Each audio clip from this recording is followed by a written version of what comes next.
Flavie, quand je vais claquer des doigts, tu vas nous présenter qui qu'on a interviewé cette semaine. Cette semaine, à Scolaire Le Monde, nous allons interviewer Mesmer, le fascinateur.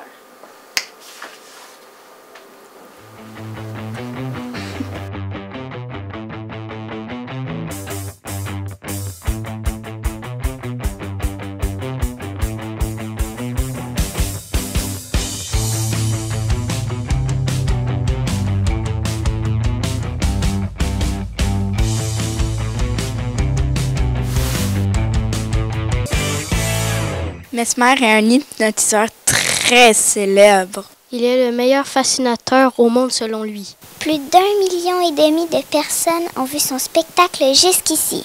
Il a déjà hypnotisé plus de 130 000 personnes. Il commence à s'intéresser à l'hypnose dès l'âge de 7 ans, alors que son grand-père lui remet un livre sur le sujet. Il hypnotise pour la première fois à l'âge de 9 ans. Puis, c'est à l'âge de 15 ans qu'il effectue ses premiers spectacles dans des soirées privées. Dans les années 90, il fait aussi de l'hypnose thérapeutique afin d'aider les gens.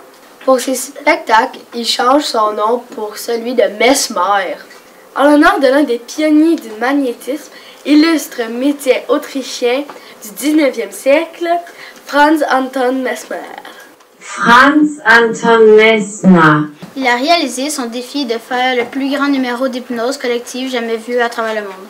Mesmer a bâti un record mondial en hypnotisant 422 personnes en moins de 5 minutes au Centre Bell. Il est aussi très populaire en Europe et ailleurs dans le monde. Nous avons eu la chance de le rencontrer avant un de ses spectacles.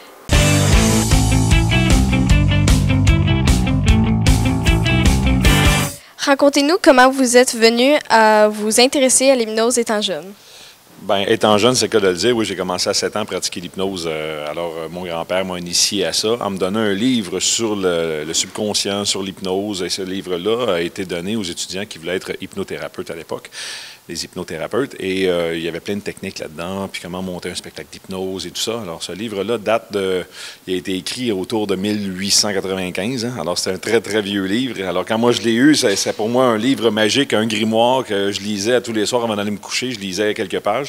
Et à 7 ans, j'ai passé à travers du livre. Je pense que c'est le premier livre que j'ai lu dans toute ma vie. Après, c'était les bandes dessinées, mais lui, c'était un des premiers livres que j'ai lus. Ouais. Pouvez-vous hypnotiser quelqu'un d'un simple regard? Oui. Et si tu assistes au spectacle ce soir, tu vas le voir aussi parce qu'il y a des gens, sans même les regarder, vont s'endormir. Je dis à quelqu'un, OK, suis-moi, il me suit, les dos à moi, et il va s'endormir quand même. Il va tomber dans un état hypnotique sur scène. Et je le fais ce soir aussi. En tout cas, je vais tenter de le faire. Ça prend un très bon sujet pour réussir à faire ça. Puis je pense que je vais le trouver ce soir. Pourriez-vous hypnotiser l'employé de la crèmerie pour qu'il mette plus de bonbons dans votre sundae? Je ne peux pas trop en parler, mais je l'ai déjà fait.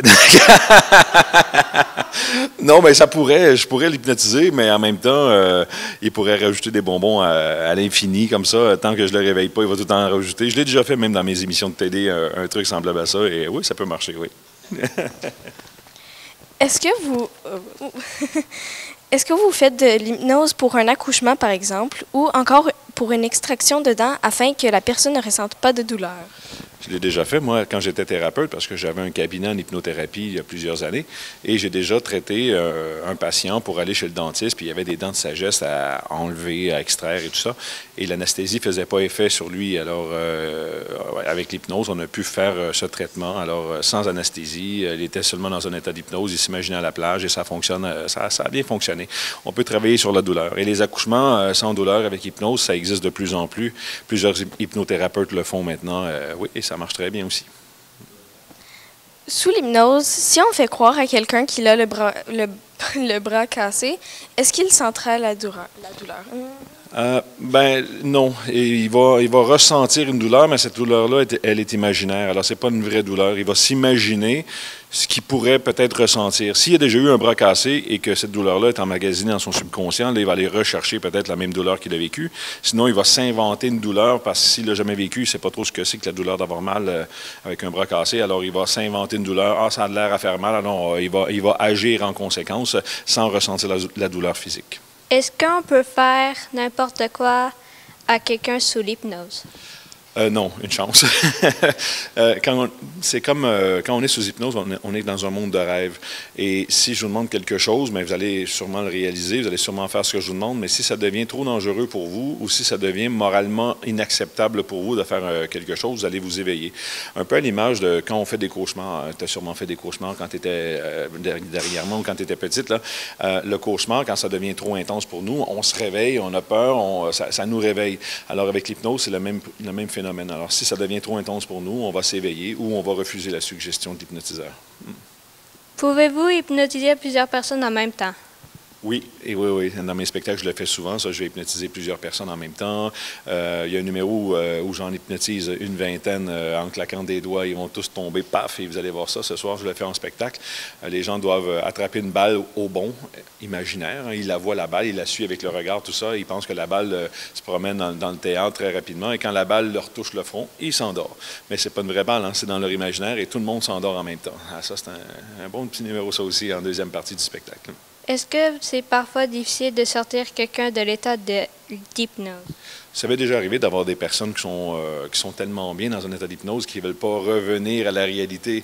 Il y a des gens qui ont de la difficulté à dormir dans la vie, qui dorment peut-être 2-3 heures par nuit. Et là, s'ils ont la chance d'être dans un état de sommeil profond avec l'hypnose, le subconscient dit « Reste là, je suis bien, je récupère du sommeil. » Alors même quand j'arrive pour la réveiller, la personne elle me dit « Ah, arrête, là, fous-moi la paix, je suis bien comme ça. » Et souvent, moi, je sais ce que... Quand je suis thérapeute dans la vie, alors je sais reconnaître ces signes-là. Si je vois qu'une personne a vraiment besoin de dormir, qu'elle en a besoin, mais je la laisse dormir pendant le spectacle. Elle va dormir 15-20 minutes, elle va remonter au conscient, puis 15 minutes d'hypnose, ça équivaut à 3 heures de sommeil. Alors, je la laisse dormir pendant 15 minutes, elle a fait 3 heures, elle est très contente à ce moment-là quand elle s'éveille. Oui. Est-ce que c'est possible de vous mettre vous-même en état d'hypnose? Et avez-vous déjà été hypnotisé? Faire de l'auto-hypnose, ça existe réellement. Moi, je l'ai fait encore souvent. Même je viens de le faire avant votre arrivée aujourd'hui. J'avais pas eu le temps de beaucoup dormir. Ça fait 6 spectacles d'affilée que je fais avec la route et tout ça. Alors, je fais de l'auto-hypnose et ça me permet de relaxer rapidement et de récupérer du sommeil rapidement. Et pour la deuxième question, me faire hypnotiser, moi, quand j'étais adolescent, j'ai vu un spectacle d'un hypnotiseur qui s'appelait Domino. Je dis qu'il s'appelait parce qu'il est décédé il y a quelques années. Et Domino hypnotisait des gens, un peu comme moi je le fais. Et c'était pour moi une révélation. Quand je l'ai vu, lui, je fais hey, « moi, je fais de l'hypnose depuis que j'ai 7 ans, puis on peut faire des shows avec ça. » Alors ça m'a vraiment inspiré. Il m'a vraiment inspiré. Alors j'ai monté sur scène pour vivre l'expérience, mais j'étais tellement curieux de savoir comment ça se passait, qu'est-ce qu'on ressentait, que j'ai resté conscient. Alors je me dis « Ah, merde! J'aurais aimé le vivre. » Mais je le fais moi-même maintenant. Ouais. Si un jeune veut apprendre à faire de l'hypnose, comment peut-il faire? Bon, il y a des écoles d'hypnose où vous allez apprendre, ici au Québec en tout cas, il y a des écoles d'hypnose où vous allez apprendre à être un hypnothérapeute, par exemple. Vous allez apprendre à hypnotiser en premier, après vous allez apprendre à pouvoir, on pourrait dire, aider une personne en hypnothérapie. Mais il n'y a pas d'école d'hypnose de spectacle ou il n'y a pas d'école d'hypnose tout court. Alors, ce que je conseille aux gens, c'est peut-être de se trouver un bon livre qui enseigne les techniques d'hypnose. Ou de me suivre en tournée. Mes fils ont appris avec moi comme ça, ils m'ont suivi en tournée et en voyant faire papa, mais ils comprennent un peu mieux comment ça fonctionne. On n'est pas beaucoup il n'y a pas beaucoup de formation d'hypnose, malheureusement, hein, mais ça peut être très pratique. Mais moi, dans les prochains mois, je vais annoncer où je vais faire de la formation sur un week-end, par exemple. Vous allez apprendre à maîtriser votre subconscient, apprendre à maîtriser votre subconscient pour améliorer votre santé ou même améliorer vos notes de cours. Parce que tout ce qu'on apprend en classe, ça rentre dans le subconscient. Et le problème, c'est quand on arrive à l'examen, on est un peu stressé, on se demande c'est quoi la question. Et là, plus on stresse, plus on bloque l'information. Et quand on apprend à se détendre, hop, souvent ce qui est dans le subconscient remonte à la conscience facilement, puis là, on peut avoir des meilleures notes. C'est déjà bien, ça. Merci beaucoup.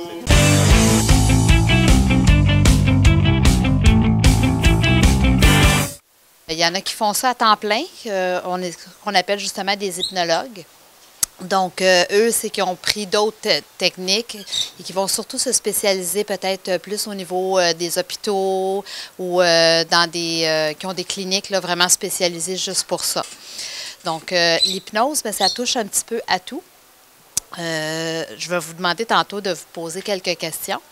Justement, on parlait du son pour les oiseaux. C'est quelque chose qu'on peut introduire aussi quand on hypnotise une personne, donc au bruit ambiant, pour être capable de l'hypnotiser. Moi aussi, ben, j'ai un background comme on vous expliquait tantôt un petit peu. Je suis en massothérapie, je fais de l'aromathérapie. Bon, je suis pas mal sûre que tout le monde connaît c'est quoi la massothérapie. C'est des massages qui sont thérapeutiques. Je fais aussi de la PNL, du coaching. Donc ça, ce que c'est en gros, c'est pour aider les gens des fois à se démêler. On a plusieurs questions. Donc on introduit aussi l'hypnose à l'intérieur de la PNL. Donc c'est pour aider les gens dans toutes sortes de domaines.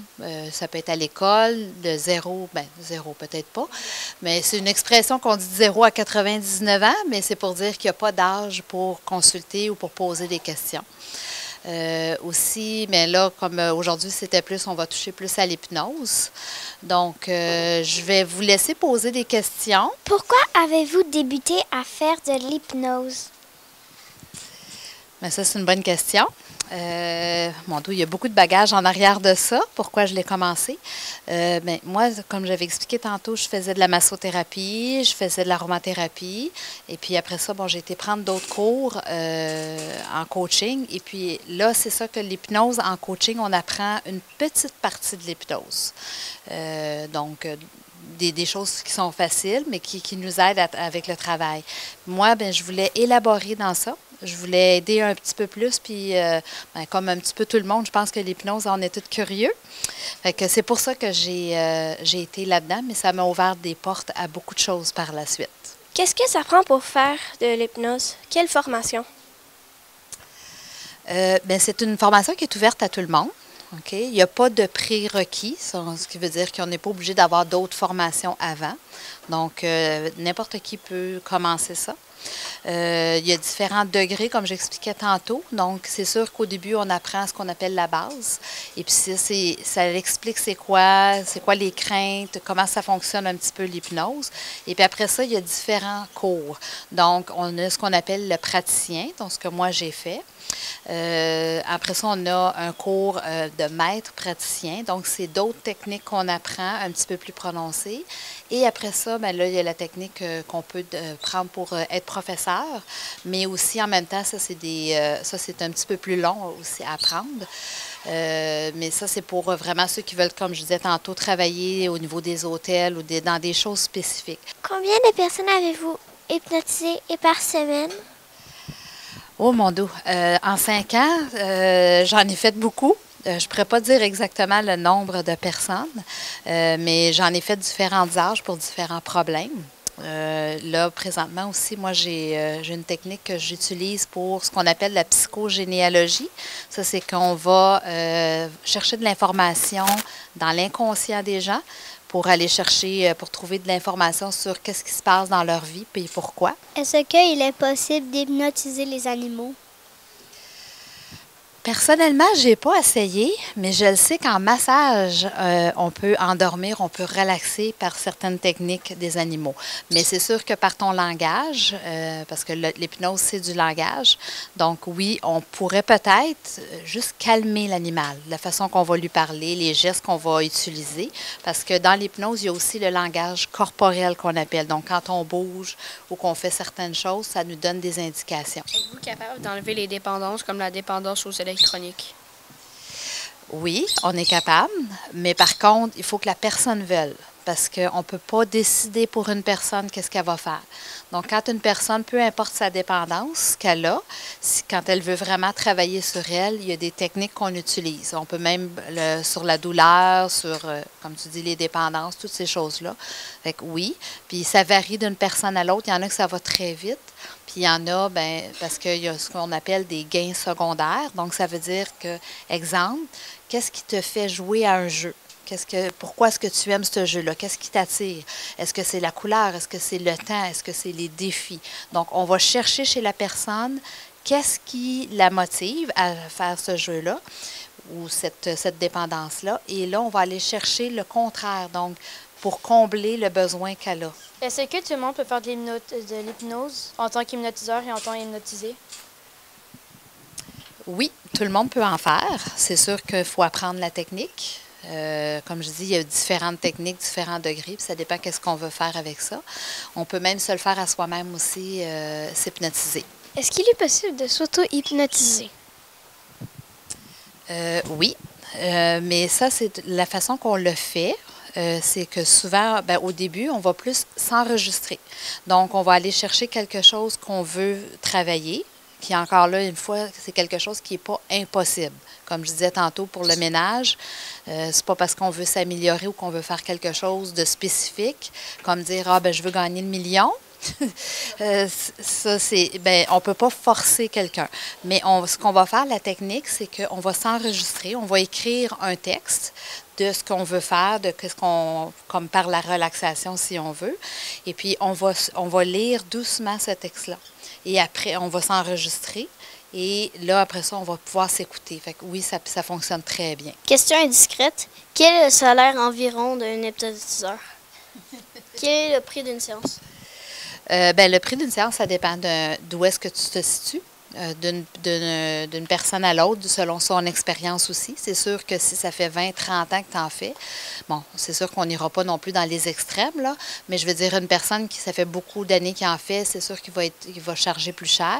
Puis, dépendamment de la région qui est. Si tu vas à Montréal, les locaux sont plus chers, donc les prix vont être en conséquence que si tu es ici dans la région. Mais je te dirais que ça varie en général entre peut-être 75 puis 150 pièces de l'heure. Si on ne veut pas sentir la douleur, exemple, pour ce qui est de l'accouchement, les choses comme ça, on a besoin de sentir quand même une certaine douleur parce que sinon la personne, elle fera pas, dans son esprit, elle ne fera pas la différence de il faut que je pousse ou il faut que ça sorte ou c'est normal. Il faut que je continue ou il faut que je m'arrête. Donc, on ne va jamais jusqu'à 100% en cause de ça. Ensuite, si une personne a de la douleur parce que, disons, elle s'est fait un mal de dos, elle s'est peut-être blessée quelque chose de dangereux, là, si on veut, qui peut causer un hernie ou qui peut causer une autre blessure plus grave. Donc, on ne baissera jamais à 100% la douleur. Parce que si on fait ça, puis que la personne n'a plus de douleur, parce que ça se fait, là, la personne va aller travailler, elle va se faire, puis elle peut se blesser davantage. Donc, c'est pour ça qu'on ne baisse jamais à 100%. On laisse peut-être, je dirais, gros maximum, on va aller peut-être jusqu'à 4-5% de la douleur. Pour dire, puis on va suggérer à la personne aussi de dire, mais quand tu vois que, exemple, tu commences à avoir de la douleur, bien là, c'est peut-être temps que tu travailles moins fort ou que tu travailles de façon différente, que tu fasses attention. Donc, c'est toujours en suggestion qu'on le fait à la personne. Je ne suis pas psychologue, mais la psychologie, ça vraiment, c'est d'autres techniques qu'on va chercher dans le comportement de la personne. Donc, comment est-ce qu'elle agit, qu'est-ce qui se passe. Et puis, on appelle ça aussi, un psychologue a le droit, moi j'appelle ça la boîte de Pandore. Donc, c'est que des fois, on peut ouvrir quelque chose, mais on ne sait pas ce qu'il y a en arrière. Donc, eux ont des techniques qu'ils peuvent utiliser, pas à part de l'hypnose, pour d'autres outils, si on veut, pour aller travailler avec la personne. L'hypnose, c'est vraiment utilisé pour aller chercher de l'information cachée. Moi, la façon que je l'utilise, on appelle ça de l'hypnose thérapeutique.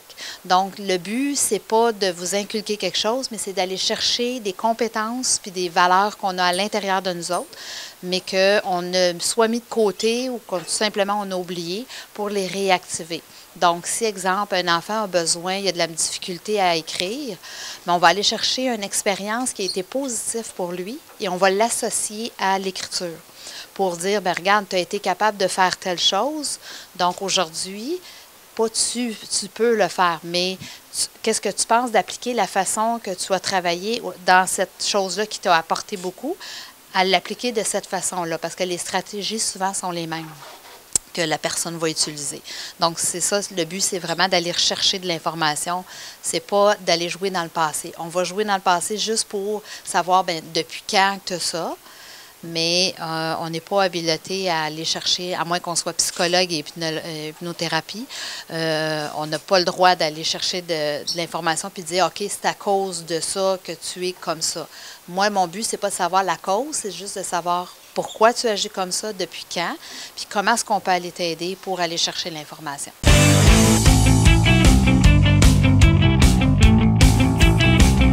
Racontez-nous vos expériences avec Mesmer quand vous avez été hypnotisé.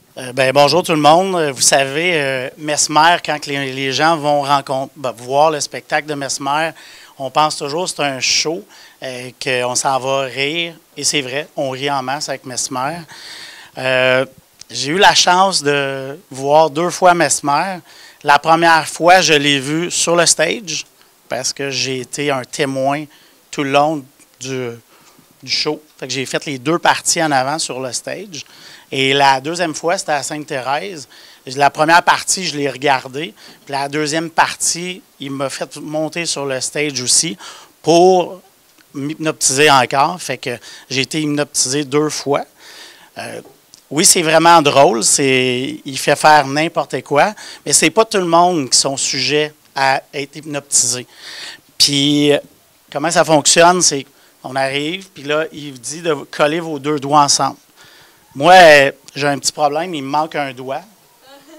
Fait que ces 2 doigts-là, ils étaient collés, mais quand il disait de décoller les doigts, mais moi, ça restait collé encore plus parce que j'ai pas l'autre bout, la longueur. Fait que quand je suis arrivé sur le stage, il dit « Avez-vous de la misère à décoller vos doigts? » et ainsi de suite.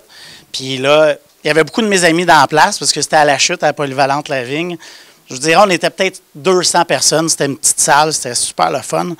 Puis là, quand il est arrivé à moi, il disait « Est-ce que vous avez eu de la misère à décoller? » Ben moi, je dis « Ça n'a pas décollé. » Puis là, quand il a vu mon doigt, il dit « Ah, il t'est arrivé un accident. » Fait que là, mes amis ont parti à rire, disaient « Ah, OK. » Puis là. Et quand il m'a rencontré, puis il est venu me voir, il fait un test pour voir si vraiment on est réceptif. Parce que c'est pas tout le monde qui est réceptif. Là, qu'est-ce qu'il fait? C'est qu'il te prend, puis là, je sais pas qu'est-ce qu'il fait, puis là, il dit quelque chose, puis là, tu tombes endormi. OK? Là, lui, il sait que quand le monde tombe, s'ils tombent, mais qu'ils sont plus réticents, il sait tout de suite, puis il dit « Désolé, tu n'es pas un bon sujet », puis il te retourne dans la salle. Moi, quand je suis tombé, il me trouvait un peu bizarre. C'était comme moitié-moitié. Fait que, qu'est-ce qu'il a fait? C'est que j'étais couché à terre, et il a pris ma jambe droite, et il l'a levé 45 degrés, puis il dit « Tu laisses ta jambe là jusqu'à temps que je revienne. » Un de mes meilleurs amis était assis dans la première rangée comme toi. Puis lui, il ne croit pas à ça un peu, Mesmer. Puis il dit « Ah, je ne suis pas sûr que ça fonctionne. » Puis là, il a regardé ma jambe. Puis normalement, si vous vous couchez sur le dos, levez votre jambe 45 degrés, puis gardez votre jambe sans bouger. Je vous le dis, j'ai déjà essayé, c'est très difficile. Et je l'ai gardé là. Et ma jambe, elle ne bougeait pas. J'étais comme ça, vraiment droit. Et ça ne bougeait pas. Puis mon ami, il disait, non, c'est impossible. À un moment donné, il va shaker, la jambe va tomber, il n'y aura plus de force.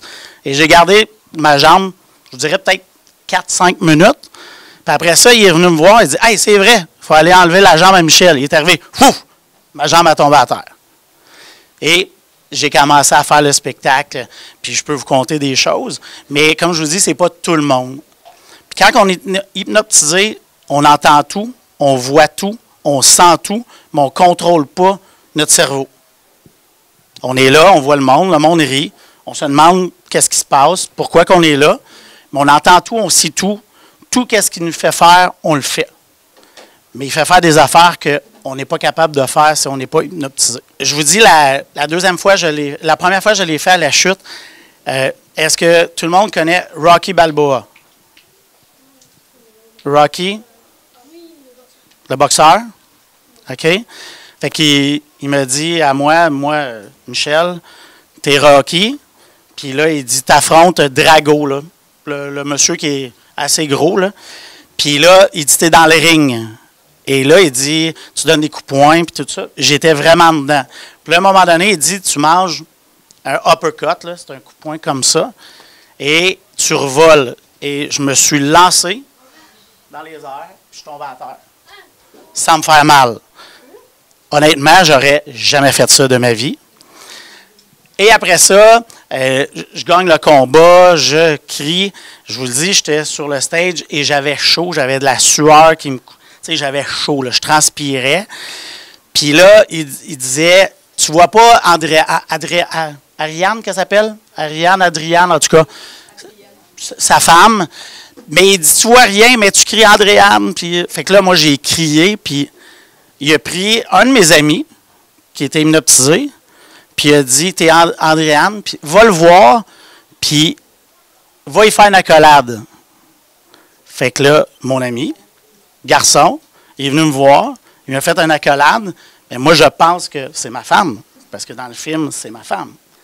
Et là, j'ai pris une fesse et je lui ai donné un bec. Et là, tout le monde riait, mais moi, je ne comprenais pas pourquoi que le monde riait, parce que pour moi, c'est ma femme. Fait qu'il a joué avec le subconscient, il est capable de faire des choses sans qu'on s'en rende compte. Fait que ça, c'est quelque chose de drôle. Aussi, juste pour vous dire à quel point c'est fort, vous connaissez les pharmacies Family Prix? Il y a eu une annonce, elle disait « Ha-ha, Family Prix ». Je ne sais pas si vous vous souvenez de ça. Il nous faisait dire « Ha-ha, Family Prix » à l'envers. Fait qu'il écrivait « Ha-ha, Family Prix ». Puis essayez de dire Family Prix à l'envers. Ça part avec un X, un I. À l'envers, je ne serais pas capable de le faire là. Même si on l'écrit, je ne serais pas capable. Mais j'étais capable de le dire à l'envers. Comment il fait ça? C'est avec notre subconscient. Aussi, vous savez que ceux qui fument, ils peuvent aller voir des hypnotiseurs pour arrêter de fumer. Ils font de la thérapie pour arrêter de fumer. Puis, le plus drôle, c'est que quand il est hypnotisé, il dit chaque heure d'hypnotisme, c'est comme si tu as dormi 8 heures de sommeil profond. Fait que moi, j'ai fait quasiment 2 heures de spectacle. Fait que je ne sais pas si vous savez, après le spectacle, j'ai comme dormi 16 heures. Fait que moi, j'étais en forme, mais mes amis étaient fatigués. Puis ils voulaient qu'on aille discuter de ça. Et je vous le dis, à chaque fois que j'entends la voix de Mesmer, il ne faut pas que je le regarde. Si je le regarde, même si c'est à la télévision, ça vient me chercher dans mon subconscient. Ouais. C'est vraiment fort. Puis je sais que la deuxième fois que c'est arrivé, puis parce que, tu sais, n'importe qui peut dire, c'est arrangé avec le gars des vues, là. Tu sais, on voit une personne arriver en avant, c'est qu'il les a choisis, puis je vous le dis, je ne sais pas si vous avez déjà été à la salle de Sainte-Thérèse, est quand même très grande. Fait que la première partie, j'ai resté assis à ma place. Je n'ai pas collé mes doigts parce que je sais que si je les colle, ils vont rester collés. Fait que la deuxième partie, je l'ai fait. Puis je vous dis, j'étais vraiment loin en arrière. Fait que qu'il m'ait pris, il prend du monde au hasard, il m'a pris. J'étais super loin, fait que c'était pas arrangé. Puis quand j'étais arrivé en avant, là, il dit, est-ce que vous êtes déjà fait hypnotiser? Là, j'ai dit oui. Puis là, il me regarde, il dit, là, il a vu mon doigt. Il dit, il dit à quel endroit? J'ai dit à la chute. Il dit, oui, c'est notre Rocky Balboa de la chute, ça. Fait qu'il se souvenait de moi, puis moi, je me souvenais de lui, fait que c'est sûr. Puis, à un moment donné, il nous a dit qu'on était tous des vampires. OK? Et je vous le dis, j'ai jamais fait le jeu d'un vampire, mais je ressemblais vraiment à un vampire. Je me sentais que j'avais des crocs, puis j'avais soif pour du sang, parce que des vampires, techniquement, ça boit du sang. Puis là, à un moment donné, il a dit, je vous donne tout un shooter de sang. Fait qu'il a fait semblant de nous donner un shooter de sang. Et il disait, prenez le shooter, puis vous l'aimez. Là. Puis là, moi, je sortais ma langue. J'étais là pour aller chercher tout le sang. Puis à un moment donné, il a dit, arrêtez. La foule, c'est des zombies. Dès qu'il a dit ça, je suis parti à courir, j'ai sauté en bas du stage. Je me suis en allé dans une allée, j'ai pris une jambe d'une madame et j'ai commencé à égriger la jambe. Ben oui, c'est vrai. Parce que là, la madame était là, puis là, lui a eu peur parce que techniquement, si je saute, je peux tomber, je peux me faire mal, mais il n'a pas eu le réflexe de dire il faut vous rester sur la scène. Fait que moi, j'ai sauté en bas de la scène, je suis couru, puis j'étais, je vous dis, peut-être à 8e ou 10e rangée. Puis, la grand-maman de Elliot était comme 2 rangées en arrière. Puis elle ne croyait pas à ça, là, elle pensait que je niaisais, là, mais je vous dis, je niaisais pas. Puis là, il est débarqué, il est venu me chercher, il m'a ramené sur la scène, puis après ça, il a fallu qu'il me mette une consigne que si jamais il arrive de quoi, qu'on ne peut pas sauter en bas de la scène, parce que ça pouvait arriver. Puis, il nous a fait raconter une histoire tout à l'envers. Il l'a lu, lui, du début jusqu'à la fin, une histoire qu'on ne connaît pas, Et on a été capable de tout la dire, tout à l'envers, sans connaître l'histoire. Parce que ça rentre là, ça reste là, puis après ça, on fait des choses qu'ils nous demandent. Fait que c'est vraiment très, très fort, mais c'est pas tout le monde qui est hypnotisable, comme on dit.